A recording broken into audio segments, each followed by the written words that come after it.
see my water bottles and all of that in my camera view. All right. I think I'm live on YouTube. So I'm live on YouTube and I am live on Instagram. Hello. Hi. Thank you for joining. Thank you for joining. Good to see you guys. Thank you for being here. I think I'm live on both platforms now, so we should be okay. Good to see you guys. Can somebody tell me where you guys are from, where you guys are watching from, what country you're in? Ria, welcome. Where are you guys? What country are you guys in? Okay, somebody in the UK. Hi on YouTube from the UK. Welcome. Canada, New Brunswick, Canada, Jamaica. Welcome, welcome. Where are you guys at on Instagram? In Jamaica? Hi. Hello, my friends in Jamaica. Yep, Jamaica. Some more Jamaica representing. Good to see you guys. Thank you for being here. You guys eating dinner right now? Hi from Trinidad. Is it Sunday dinner in Jamaica right now? Jam dong. Big up. Hi.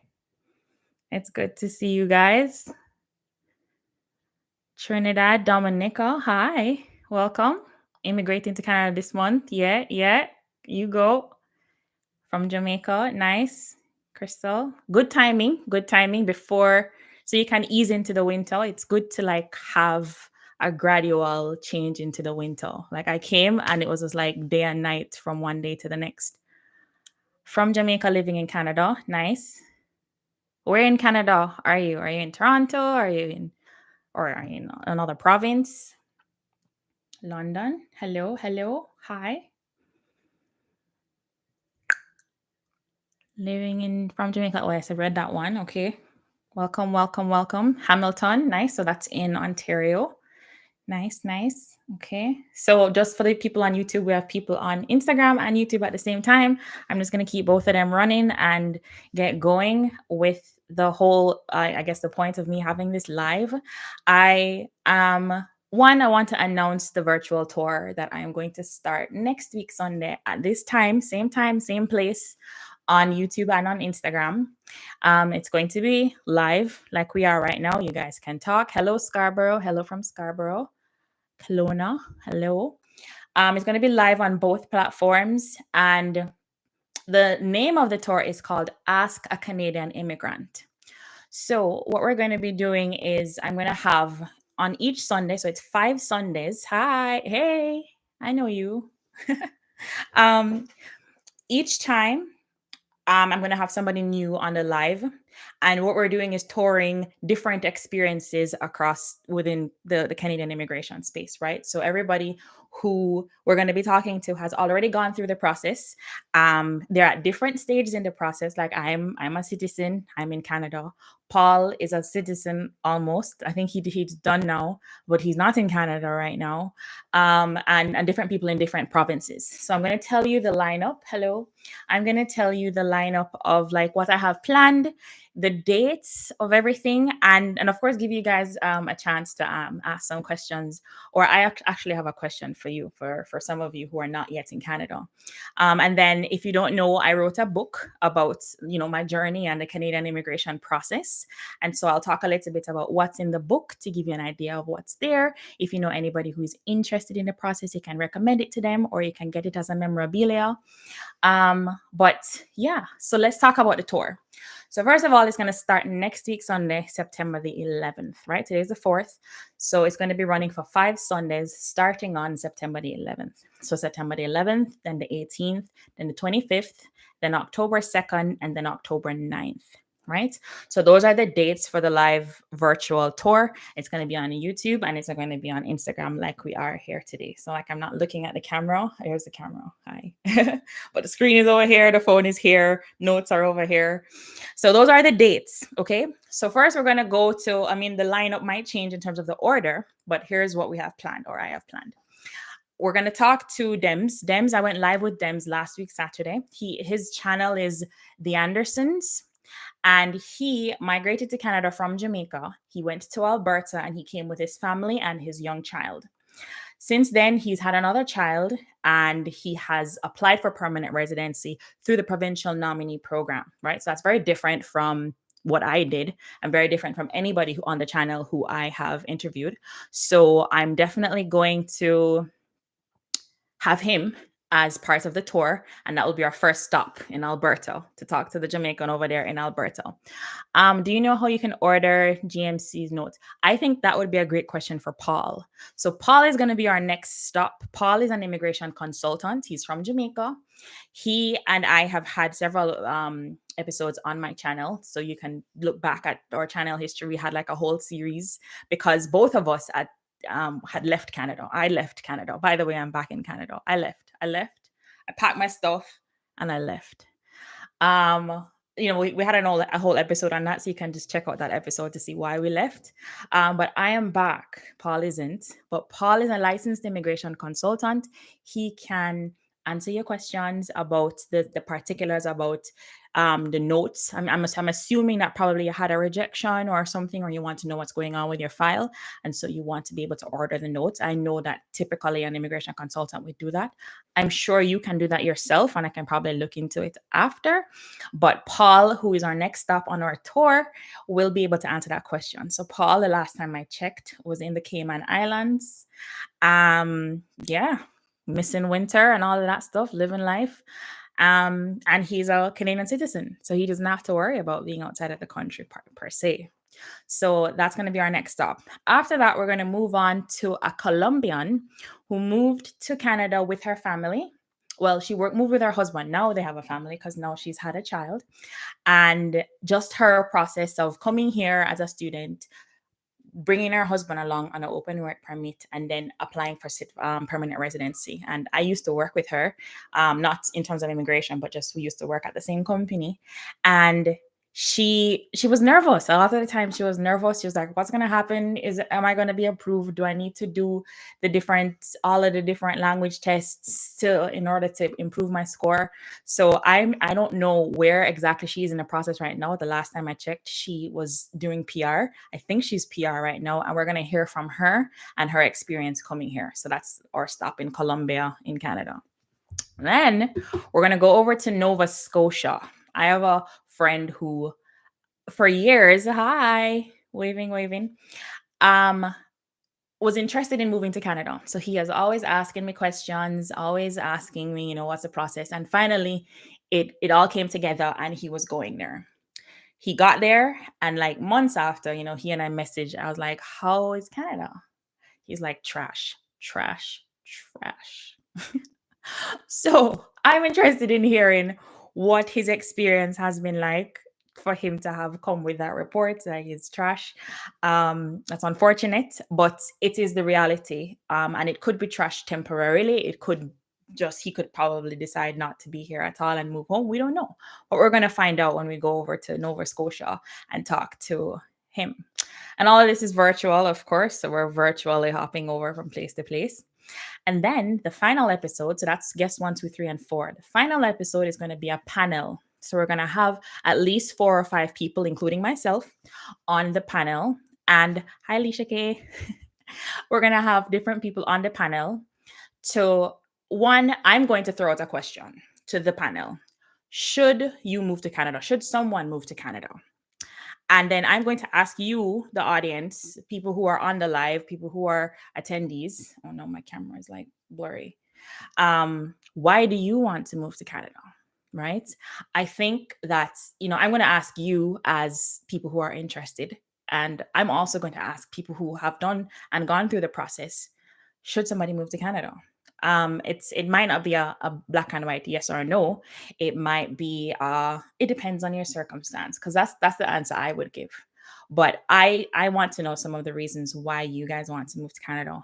And I also want to ask the people who have come to Canada some of the pros and the cons of being in Canada to help you make an informed decision, and also to give you a range of experiences in this whole Canadian immigration space. Because when I just came here as an individual, I never had to worry about no chick nor child.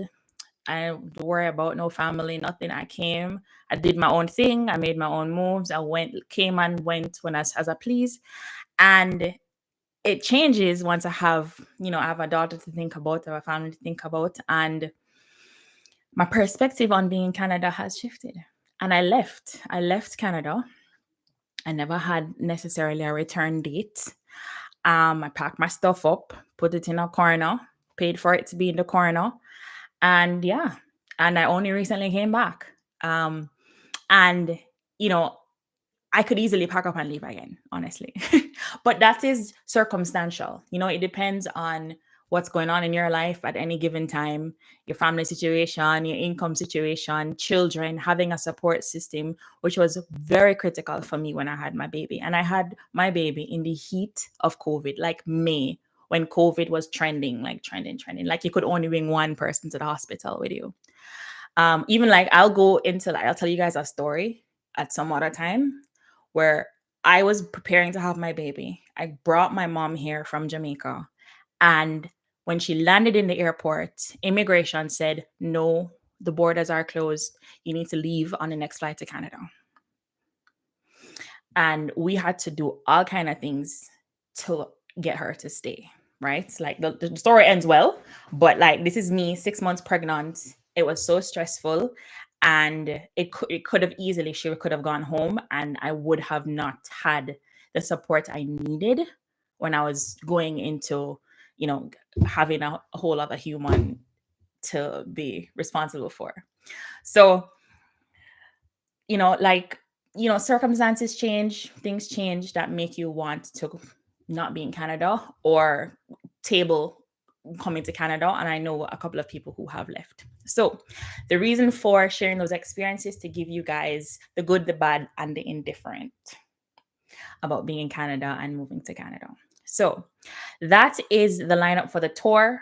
There's 5 Sundays. Each time we're going to have one person. Then the last one, we're going to have a team of people, some of the same faces from the 4 days and some new faces on the panel to ask the question, should you move to Canada? And to help you give us some feedback. Why do you want to move to Canada? There is a form that I've created. So there's a survey on my website. The link is going to be in the description on the video below. It's just on my website, as told by CanadianImmigrants.com. And it's under the feedback tab where you can actually submit questions ahead of time, ahead of the live, so that we can be prepared for your questions, because we won't be able to answer all of them on the live. But if you send us in advance, then we can actually table the time and figure out how to get to as many as we can. So that is live now on my website. And at the end of this, I'll put it on the link in the bio on Instagram and all these wonderful things, so that you can submit your questions and answer the questions. Why do you want to move to Canada? If you're not already here, or if you're here, like, why did you move here? All right, so that's the tour. Does anybody have any questions about the upcoming virtual tour before I move on? Hello, people are saying hi. People are joining. Hi. Oh, this is me. I can wave to you. This whole time I thought people were waving at me. Instagram was telling me I can wave to you. Hi. Tell me if you have any questions about the tour. And just check out the link in the description and wherever else is going to be at the end of this thing to tell me why you want to move to Canada. And if you want to throw in some answers right now, I'd appreciate that. So if you don't have any questions about the tour, I look forward to starting off on next week Sunday at 11. No, next week Sunday, September 11th at 3 p.m. Don't get it wrong. Not 11, September 11th, 3 p.m. Okay. Next, I am going to talk about what's in my book. So if you don't know yet, you know now. I wrote a book about my process becoming a Canadian citizen, becoming a Canadian immigrant, the entire thing that I went through, answering some of the questions and just talking about the whole process, right? Because over the last year, even though I haven't been uploading videos, I have had a survey out and a lot of people have sent responses in, talking about, okay, they want to move to Canada. What's the burning question? What's the biggest challenge that you're facing with wanting to move to Canada? And a lot of the responses that came back is like, people don't know where to start.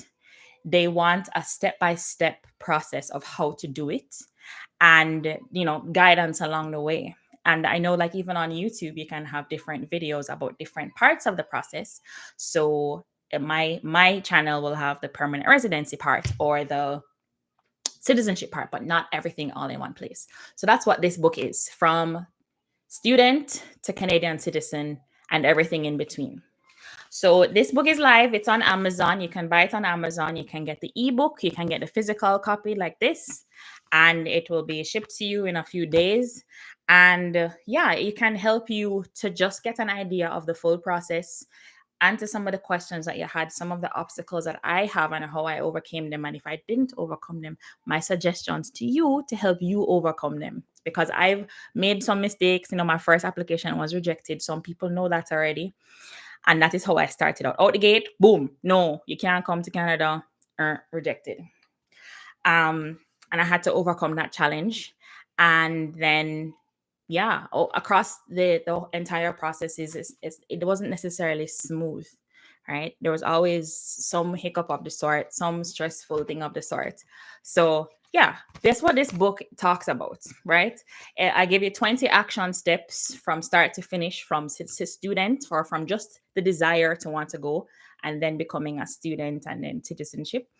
And then laying it out in chapter 5, just action step 1, 2, 3, 4, 5, 6, 7, 8, 9 to 20.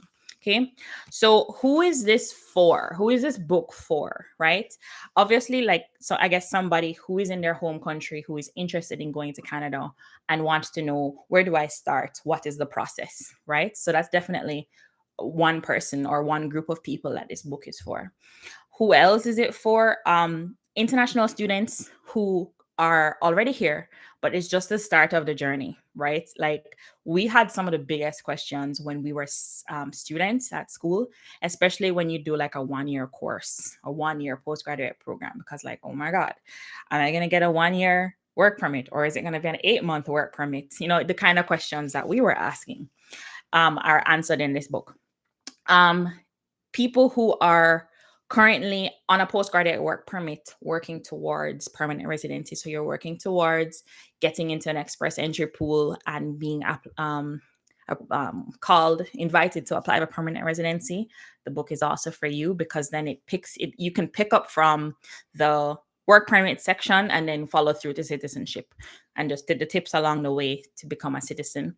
And then just in general, like anybody who is like just considering or interested in Canadian immigration, or anybody who is a part of or my platform, you can get this book as a memorabilia with a logo on there. And yeah, it's my journey. So it's I tell my story along the way, not just here's all my story. It's not just reading about my story. It's just in between the information, and then the tips, what to do, what not to do. Here's the link to the government website for this application. Hello, people who have just joined. I am right now live on both platforms, so welcome. I'm on YouTube, I am on Instagram, and I'm just talking about my book right now, and just who it's for. So just let's list it out, who it's for and what is in the book. So I'm just going to tell you a couple other topics, the subheadings, I guess, in the book, just to give you an idea of what's in there, right? So it's, of course, in the introduction, I talk about, okay, this is how the book is formatted. If it's in italic font, it's me talking about my story. If it's in standard font, it's a tip or a recommendation or something to you to say, here is what I suggest you do based on my experience. And then there are bold font for like the action step, right? So it's action steps 1 to 20. So in there, I talk about college versus university, right? Because that's a big topic. Like, should I go to a college? Should I go to a university? Which one should I go to? And what do you recommend, or what's the best route of action if I'm trying to pursue permanent residency, right? I talk about immigration consultants and whether they're necessary or not. I talk about affordability, like coming to Canada, you should do a feasibility study of the sort, right? It's going to cost money. Things cost money, like the what do you call it now? the school fee thing, turn up, right? So I talk about affordability and I talk about like what things you need to consider in your budget in if you want to figure out if you can afford to move to Canada or not, right? I talk about the school application process, so applying to school. I made it to school by the skin of my teeth. I got my passport. If you don't know my story, I got my passport and my visa the same day I flew on a plane and attended school, all in 24 hours because I got rejected. I reapplied, only enough time for it to be approved. I had to drive to Kingston to get my passport and visa, kind of hold a little silent protest in the visa application center because I needed my passport. I booked my plane ticket without having my passport or visa, and it worked out. I don't suggest anybody do that, but it worked out. Thank God. I talk about going to school and working while going to school, the option of working while going to school. I talk about now school is done. Now you have to apply for your postgraduate work permit. I talk about okay, so you as a foreign worker and then transitioning into the express entry program. I talk about your work visa, and that is your postgraduate work permit and how to the work permits versus a work visa, because a permit is a document that allows you to work. The visa is a document that allows you to travel. For a while, I couldn't leave the country because I didn't have a valid visa because I was in limbo status, waiting for an application to be approved. So I talk about the Express Entry program and I talk a little bit about that story in the book too, and how to overcome many of the challenges that you might think you face with that. Hopefully, you can't hear my child crying. She's crying in the background. Big up all the parents on here right now. How's the baby? And oh, good timing. The baby woke up with a fever this morning. It's doing better, but right now she's not getting her way, so she's crying. Hopefully, you can't hear her. I talk about the express entry process and just kind of simplifying like what express entry is, right? Because it can seem intimidating. I talk about language tests, your express entry profile, confirmation of permanent residency, and then life after permanent residency. You know, like what to do, what you can do now that you're a permanent resident, and then once you're a permanent resident, how do you become eligible for citizenship? Hello, people who have just joined. Welcome. Welcome. We're just talking about what's in my book. And then the grand finale is, Canadian citizenship, right? The whole process of doing that, going through that, being what are the requirements. And somebody's asked a question on Instagram. Do I have to take an English test as an American citizen? I will obviously do it regardless, but my privilege is showing right now. So that, you know what? That's one thing I even talk about in this book is like, yes, even if you're from an English speaking country, you have to do an English test. There's no exemptions. Everybody's just painted with the same brush.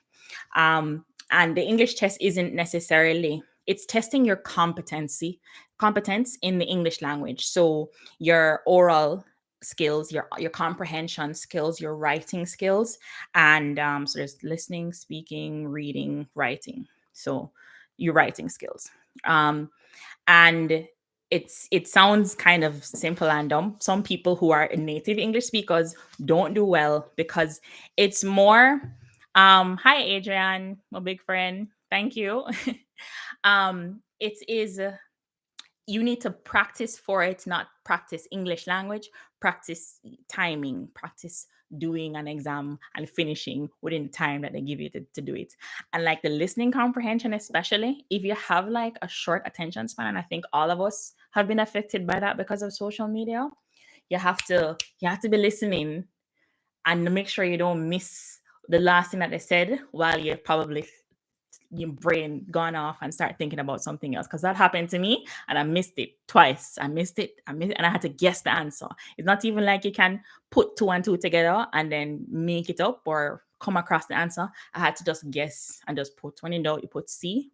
I studied it because both times what they said went over my head.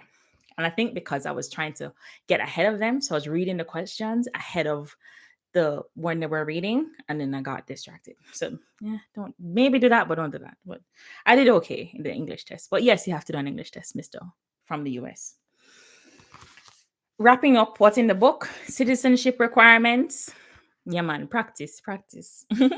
Citizenship requirements, the citizenship test. That's you have to do another test at the end. 20 questions about Canada, and Canadian knowledge. Um, that was an interesting test too. It's pretty simple, but you can do poorly if you don't know. So no, okay. And then just the end of it, which is attending your test, which has changed since COVID. There's some online stuff now. And wrapping it all up by attending your ceremony and going in through to citizenship and getting your passport. So those are some of the topics that I cover in this book to give you guys to help to answer the question that I saw, the most frequently asked question I saw on all of my surveys, in my emails, in my inbox, when people asking questions. Just give me a step-by-step process. Just tell me where to start. Help me to understand moving to Canada. That's what I've done in this book. That's what I have attempted to do in this book. I forget that I'm on Instagram too. Keep it in the frame. So that's it there. It's on YouTube, on Amazon, and the link is in my bio on Instagram, and it's all over my channel somewhere. It's in the top part where the cover page is, and it's going to be in the bottom of this video on YouTube. So that's how you find my book. You can get the ebook, you can get the physical copy. I'm working on the audiobook, but it takes some time to get that and I can't be the narrator, unfortunately, because I don't have Audible approved narration skills. So somebody else is going to narrate it. Okay. Don't wait for it. Just get the book. And yeah, I'm looking forward to my tour. I'm looking forward to seeing you guys and hearing more questions about why you guys want to move to Canada, or questions that you guys have about Canada. And yeah, so right now, I think I'm just going to open it up for you guys to ask questions. People have been asking questions as we went along. So let me see if I missed anything. I hope not. But over on YouTube, how are you guys doing? Where are you guys at? Are you guys in the immigration process right now? Are you guys just interested? What kind of skills do you need to do your audiobook? It's not necessarily so you have to be like have a experience in narration, because how fast or how slow you read, how you pronounce things, how you say different things. There's just a high criteria or high list of requirements to be approved, because I could do the whole thing and I could submit it and Audible could say no, and it just recommended that somebody who is a narrator narrates the book. And to my dismay, right? Because I'd love to narrate my own book. I'm still thinking about where in Canada I want to migrate and which process you want to migrate with. That's fair. That's fair. I ended up going to Toronto because I have family here, and that's kind of how that happened. Just got the book on Kindle. Thanks for buying. Thank you so much. No problem. Yeah, as in if you don't have any family, it doesn't really matter. Toronto, Ontario, the cost of living is high. Like I was talking to Damar last week on his live, and what he is paying for a 5-bedroom house is less than what I was paying for a 2-bedroom, 707 square feet apartment. I think 707 square feet is probably 6 parking spaces or something, like small. Okay. So, I mean, if you want to think about like where to go, that's something like when I talk about, I think in the book, in terms of affordability, I talk about, like rent, like accommodations, food, transportation, all that stuff is something to definitely think about. And if you're not tied to any particular place, go where it's more affordable initially. Yeah. Toronto, though, is more multicultural, I think. So there's that. Like there's Caribana. I don't care for that stuff, but if you care for Carnival and Jerkfest and all that stuff. Which part of Canada is the warmest? Good Lord. Warm is such a relative term, you know. Everywhere in Canada is cold. But I think that I want to say like Toronto or Vancouver. Vancouver is pretty warm. British Columbia, I think South British Columbia, like near closer to Vancouver area, I think is warmer than anywhere I know. But in general, it's just cold. Like you don't, it's cold. Um, I'm just jogging between both platforms. I've been thinking about Atlantic Canada using the Atlantic Immigration Pilot Program, but not sure about the province. Okay, fair, fair, fair. And I think they're pretty similar. The province is over there and it's cold over there. So good luck on trying to decide. Your thoughts on doing a 1 year program and a 2 year program in Canada. So I did a 1 year program, right? And it worked out, but it was hella stressful. It was stressful because if you do a 1 year program, it means you get a 1 year permit, which means that within that 1 year, you have to find a job, lock down a job to get the 1 year work experience for it to matter in express entry. No, is it possible? Absolutely.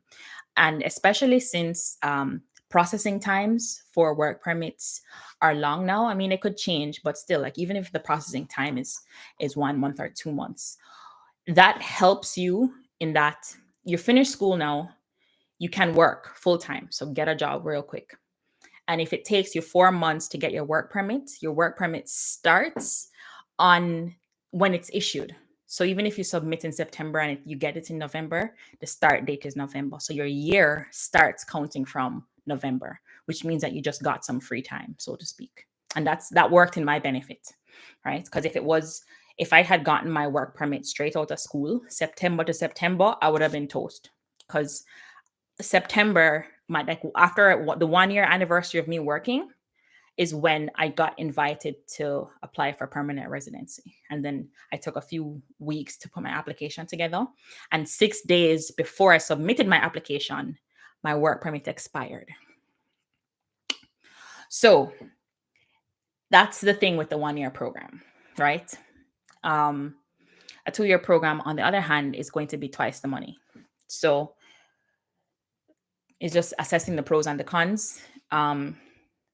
And then determining what's best for you. But it's definitely possible on a 1 year permit, a 1 year program. It's just you have to be really good with your time and get a job real quick, really, really quickly. Okay, I have a couple of questions on Instagram. Oh, I missed some. How do you go about finding a job? Should I grab a career beforehand or get it when I move? I don't know how to answer the question about should I grab a career beforehand, but finding a job, like there's a bunch of online platforms for where employers post jobs in Canada. I think the best thing you can do is to network while you're in school. If you're in a program that has like a internship or co-op program, then that you get help with job placement in a company, and you can build relationships and you can work there after your co-op term. If not, networking. LinkedIn is a big thing over here. So if you don't have a LinkedIn profile, build a LinkedIn profile, do a good job at like talking about your job description and your experiences, and try to just network on LinkedIn. When I was looking for a job, I had found people who were working in similar industries that I was interested in and who took similar paths that I did, because I studied architecture and I did project management, and I found somebody with that exact profile who was a project manager. And that's what I was interested in. And he said, sure, come to my office and meet with me. Right. And it was it's a established place, established business. So it wasn't sketchy things to be worried about my safety. And he told me about his experience and like what he could do. And he was a contact when I was looking for a job. So that's something that you can do to find jobs beforehand, if that helps. Or check indeed.com. I think I talk about indeed.com in my book a little bit, I think, or where to find a job. But the best thing you can do is make a contact within a company and submit your resume through them. I got a physical copy of the book. Thank you so much. Thank you. Thank you. Thank you for buying. Good read and very affordable. Yeah, I wanted to talk about the good read actually, just to help anybody who is not a big on reading. If you don't like to read, a book can feel intimidating because you're like, I'm never going to read it. I broke it down. If you, it'll take like about 2 hours to read the entire book, right? If you read at average reading pace, which is about 200 words um, a minute or so, right? If you could just break it down 15 minutes a day, you'll get through the book in 8 days, which is just over a week. So if that helps, outside of Canada is warm, that's a good age, Adrian. So that will help you if you're trying to say, I don't have time to read this book. If you want to actually find out the information that's in the book, if you want to know how to move to Canada, you're going to have to invest some time.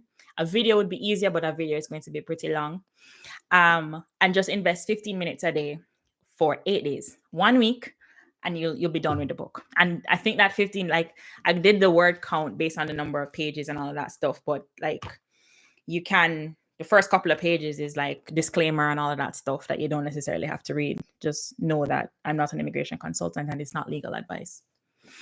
Thanks for buying the book. BC is warmer. I thought so. Thanks for confirming that. I'm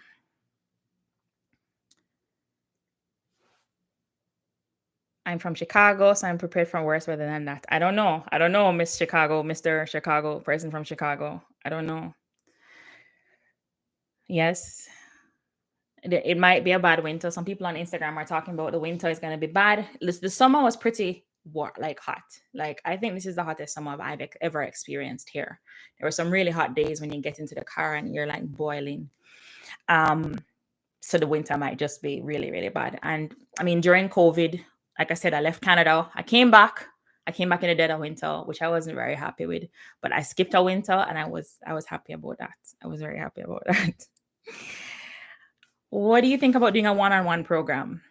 1+1 program, one-on-one? Like you mean like talking to people one-on-one?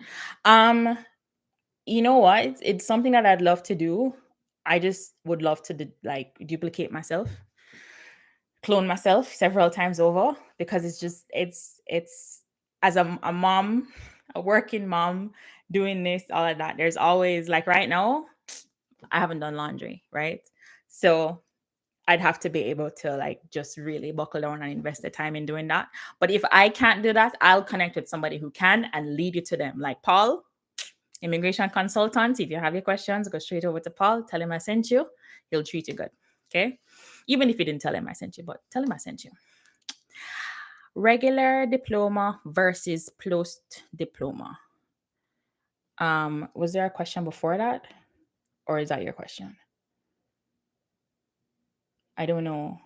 I think you're well, the thing is, it depends on, like, you can only do a postgraduate certificate if you've already done like undergraduate studies, right? I had already done undergraduate studies, so I came and just did a postgraduate studies, and that kind of makes sense, especially if you're trying to convince an immigration officer why you're coming to Canada. If you're doing another undergrad or another regular diploma, are you starting over in terms of career path? Does it match what you currently have? And that's something big I talk about in the book. When you're choosing a program, choose like something that complements what you've already done. Like if you've not done anything, then of course you have the benefit of a blank slate. But if I did architecture and I studied project management, which go well together. Project management is actually something that goes well with most fields because there's project managers in all kind of industries. But a postgraduate makes sense if you're already done an undergraduate. And a postgraduate is usually shorter, which means it's shorter meaning 1 year versus 2 years, which means it's going to be cheaper, if that helps. Can I have a question? I'm from Jamaica. Of course, ask a question. Sorry, I mean doing a 1 year, then another 1 year program. Yeah, like people do that. Okay, 1+1 program. Got it. I did see the plus sign, but then I was like, I don't. So a bunch of people in my program when I was in school, they were doing either their second program or they were going to finish and start another one. So if you do 1+1 program, so say for instance, you do project management and then you go and do supply chain management. So basically you're spending 2 years in school, you will get a 2-year work permit. And that's people have done that because they want the 2 years, or you could even get 3 years work permit, right? Because that's beneficial in terms of how much time you have to get a job and qualify for enough points for express entry. So it's definitely something that people do. I considered it because I was worried for myself about finding a job in the year. However, I did not have $14,500 again to pay. So I had to make it work because that was my situation. But I think that, yeah, if you can afford to do it and it makes sense to you, then sure. Yeah. Just when you finish the 1 year, like you can't get 2 postgraduate work permits. Okay. So when you finish the 1 year, you have to go and do the other one and then finish that one and then apply for a postgraduate work permit. Once you apply for it and you get it, that's it. One shot. That's it. BC is more expensive. Is BC more expensive? Oh, compared to, I think parts. So Vancouver and Toronto. So Vancouver is a city in BC. Toronto is a city in Ontario. Are both pretty expensive. They might be on par, or Toronto might be a little bit more expensive, but Vancouver can be pretty pricey. I don't know the fully. You can live outside of the expensive areas. I just don't know where the schools are relative to that or where jobs are relative to that. But I think that outside of the major towns, even in Ontario, it's a little bit cheaper. It's a little bit more cost effective to live. Like I have friends right now who live in London, Ontario. So London, Ontario is more southwest Ontario. And it's cheaper. It's just like it's 3 hours away. Ain't nobody got time for that. So yeah. It depends. Yeah, it depends.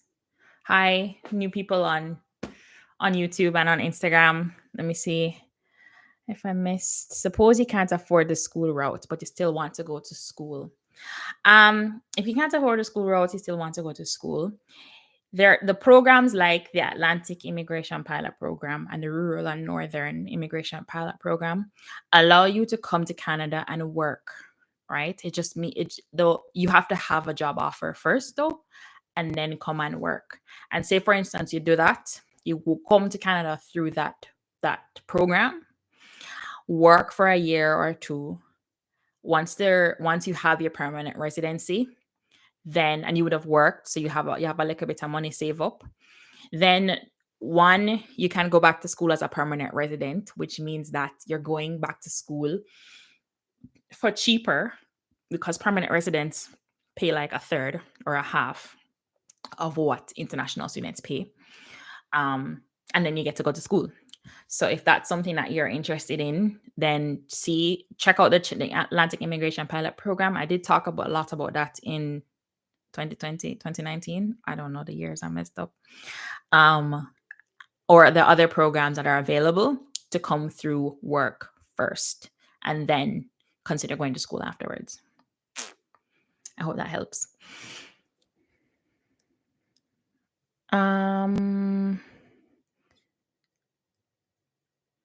I'm seeing some random questions. Yes, I saw it on YouTube. Okay, people are having a whole conversation on there. Okay. Good job, guys. Hi. I'm glad. I'm new here. I'm glad to see you. I heard that for Canadian immigration, you need a year experience. Does internship experience count? That is a good question.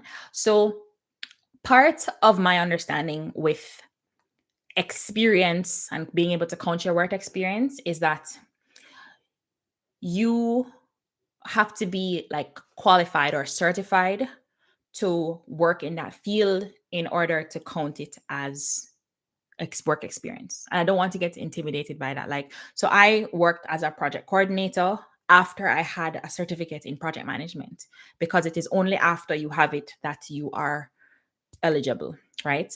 So if you're on like a co-op program, co-op is still part of school. Even though you're working, the hours that you've worked is not counted towards your skilled work experience because haven't gotten the certification yet, right? Because you don't get your school leaving certificate or saying that you're certified to be this person until you're done the co-op and you go through graduation and all of that stuff. So to my knowledge right now, your internship or co-op does not count towards work experience. However, I mean, if you've done a co-op program or you're doing a co-op program, it means that you would have been in like an 18th month program or something. And, you know, so you're going to get like a 2-year work permit probably. And that way you can go back to that same company and work, and then it will count. It only starts counting when you're done school, when it's finished. That's when your skilled work experience in the right NOC code counts. And I talk about the NOC codes in the book as well to help you guys understand that, because sometimes we're using all this technical stuff that don't really, make sense to the average person. Welcome. Hi. Do you know of any companies offering jobs like for teachers? I know elementary requires license, or just any light job offer. Right now I don't know of anybody looking for jobs, looking for employees or looking to hire, or any job openings. I do know though that like there are a lot of people leaving companies, which means that there are a lot of vacancies in companies that need to be filled. For teachers, I know of some friends who have come and was a teacher back in their country in Jamaica, and he had to come here and get some additional stuff to be qualified to teach in Ontario. I don't know what it's like in other provinces, but it is probable that you're going to have to get some sort of certification or qualification from Ontario to say I know the Ontario requirements or board or whatever other province, and I'm certified to teach based on these and that. It could be like a 1-year program or something, right? But I don't know any job openings. I've been on all job sites, but nothing. Try to connect with somebody on LinkedIn. I can't say like what format to, even like a Jamaican, or I'm not sure where you're from, Meet Richards. I'm guessing in Jamaica. I don't remember. Did you say up here? No. Connect with some people on LinkedIn.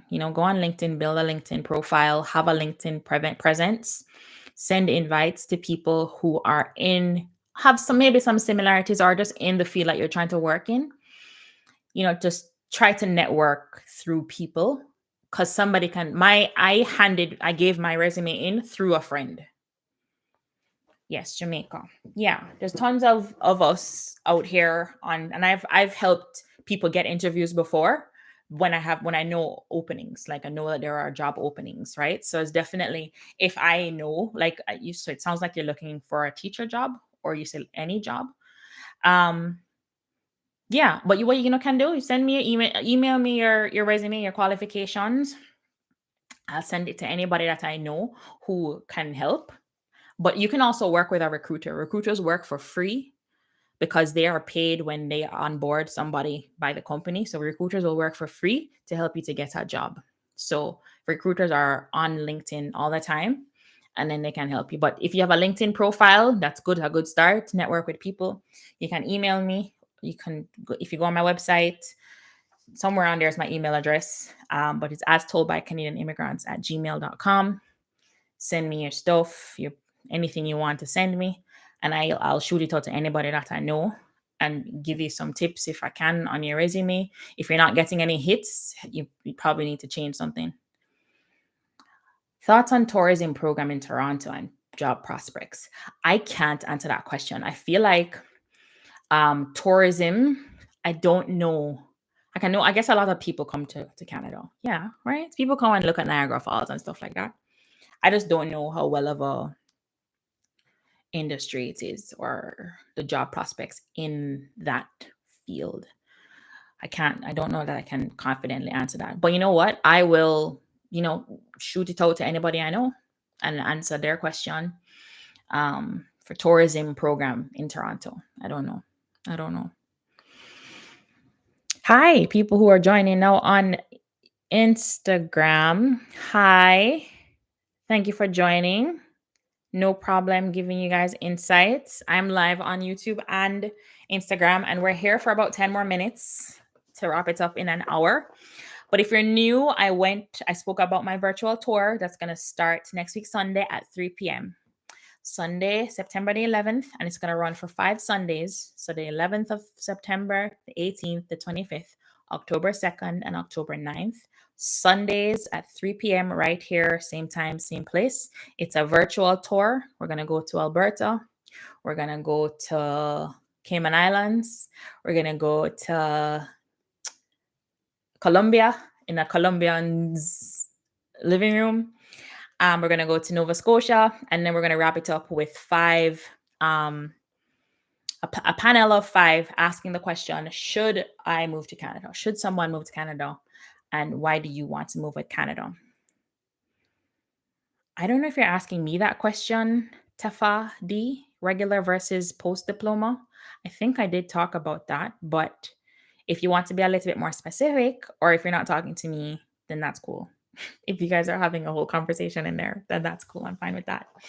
Hi, new people who have joined. We're here for about 10 more minutes, and then we're going to close up. But the tour starts next week, 3 o'clock.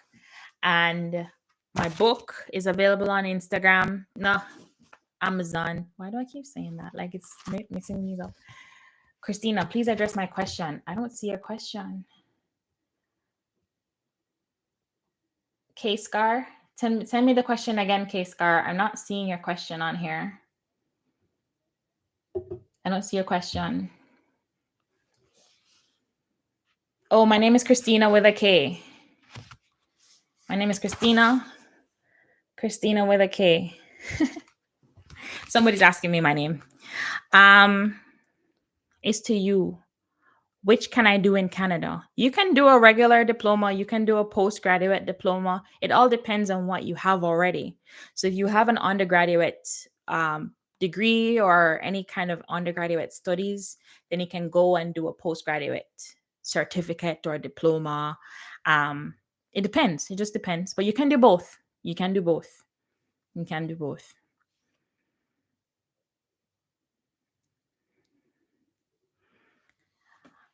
Some new people. Hi, welcome on Instagram. Hi. We're just wrapping up, but we'll be back next week, Sunday. Some of your questions, some of the answers to your questions are in my book. It's on Amazon.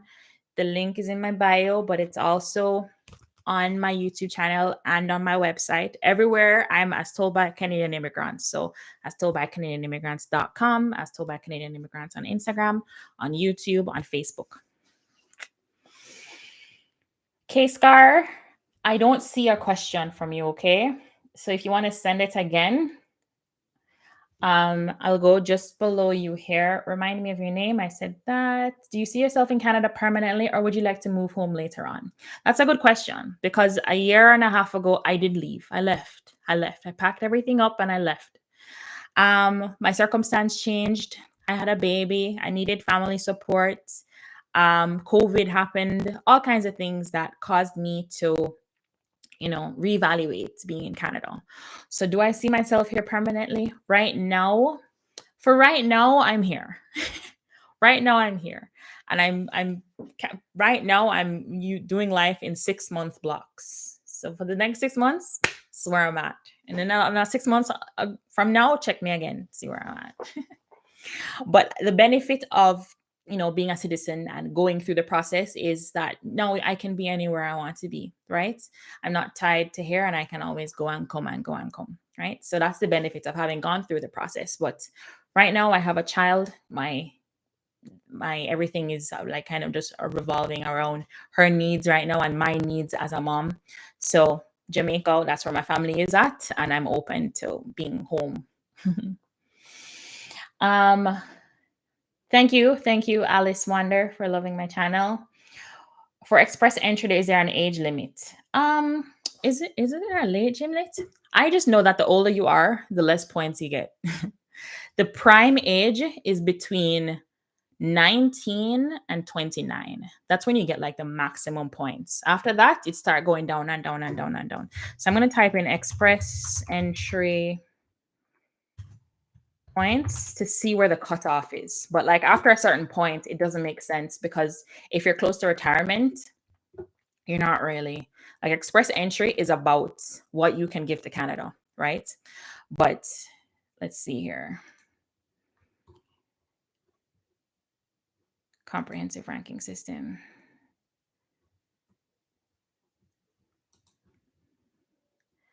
Age. Let's see the age. So 45. So there's no limit. So it kind of cuts off. But once you're over 45, you don't get any points for your age. So you're kind of not too old, but you're beyond where they would consider you having points for your age because you're close to retirement. Okay, you're not close to retirement. Don't be offended if anybody's on here over 45.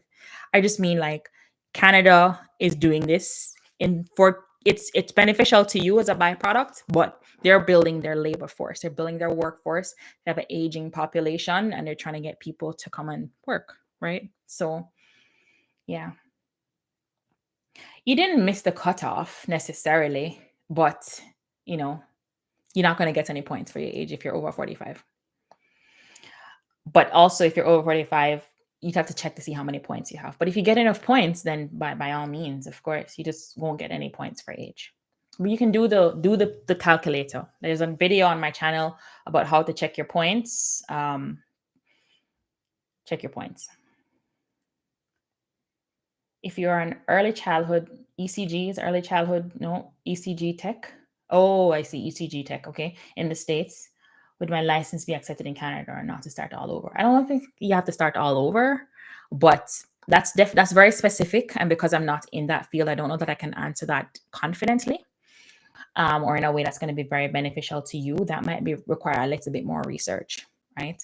But usually, specialized skills or specialized work that needs a license or something usually like needs some sort of Canadian equivalent for you to work usually, right? Hi, I'm also new here. I have an associate degree in computer science and I started an undergraduate degree in acting. Incomplete. I was thinking of doing a 2-year diploma in accounting. Oh, accounting. Oops, not acting. Or in the IT field. Okay, cool.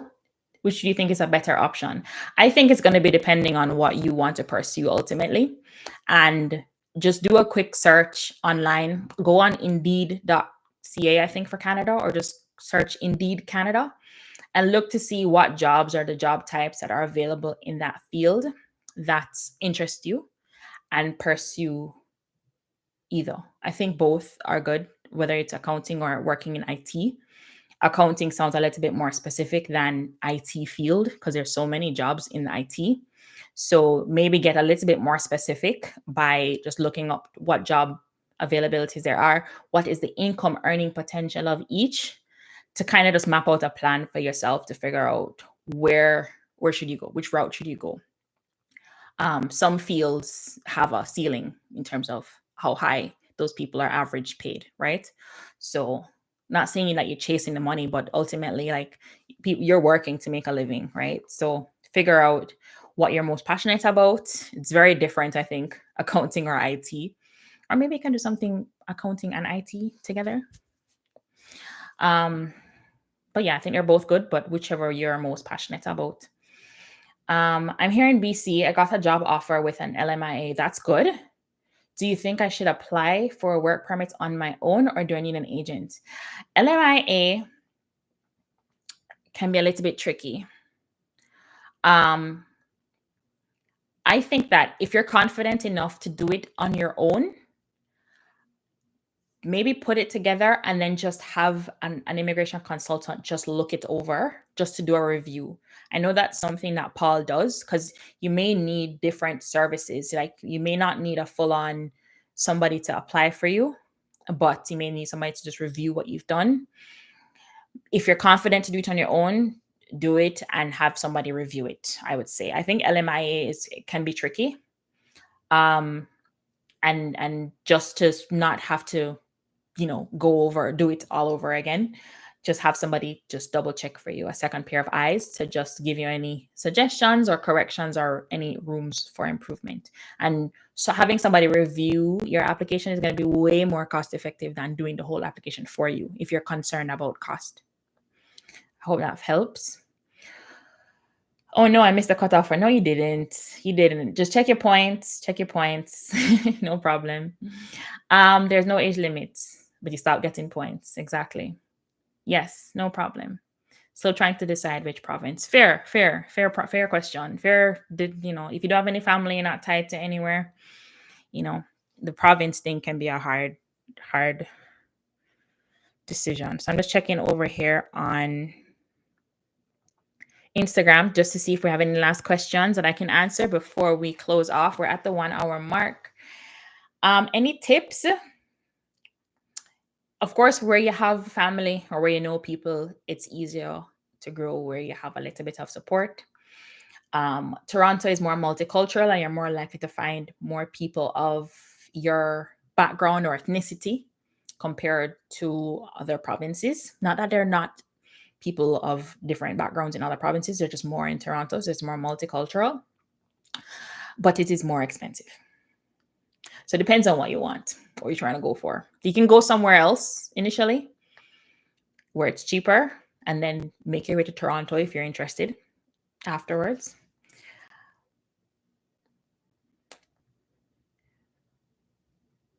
Try the study permit route. Please confirm.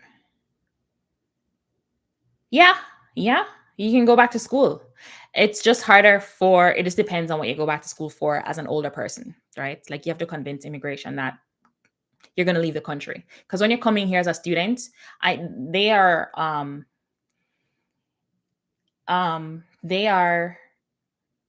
they know that you can, you have the option to work and then ultimately stay.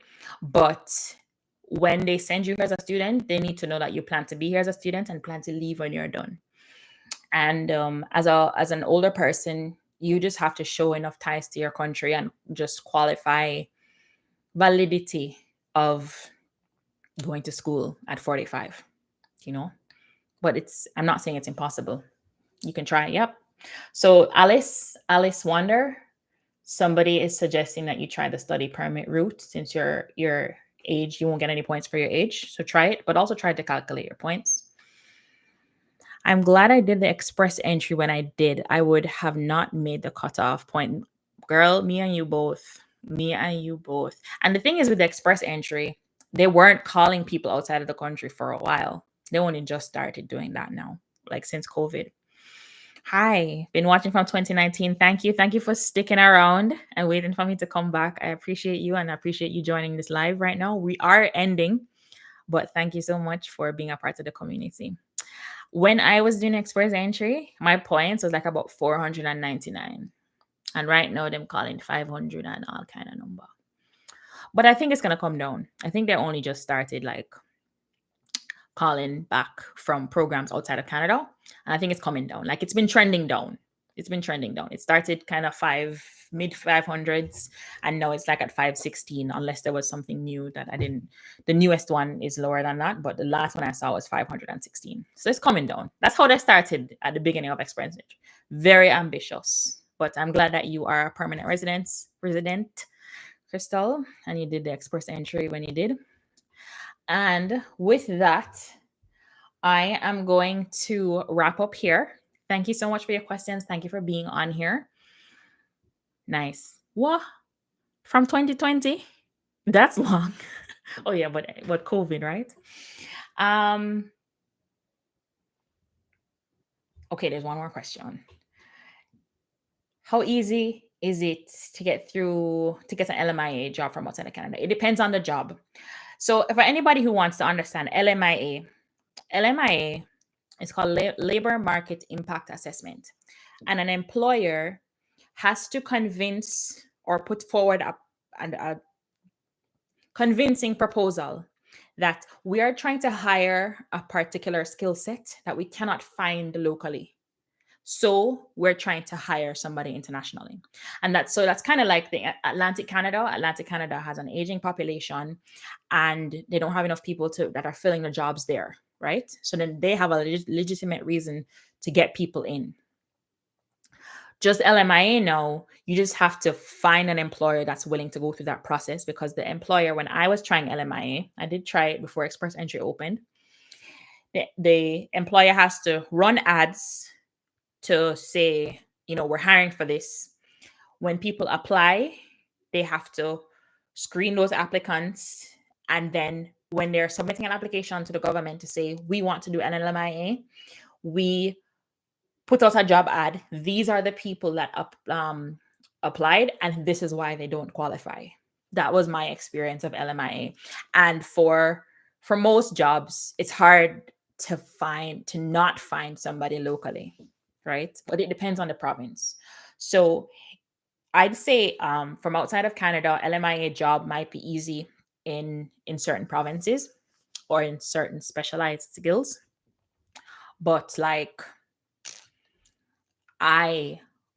in the field I was working in, it was harder. It was harder. But that was just my field. Kind of. It kind of is. Not necessarily a last resort depending on where you are. But like for Atlantic Canada, it's the thing, right? For rural and urban, rural and northern provinces or places in the province, it's they need people, right? Okay. So with that, virtual tour starting next week Sunday, 3 p.m. Eastern time, which is Canada time. So check the time. On YouTube, on Instagram. It was good to have everybody here. Thank you for your questions. Thank you for being on here. And thank you for buying my book, for anybody who bought my book. If you're just joining, sorry, we're leaving. But we will be back next week, Sunday, with a new face to talk about the provincial nominee program and just migrating to Canada with a family and what's it like being in Alberta. So I will see you there. Thank you so much for being on here. And I am going to sign off now.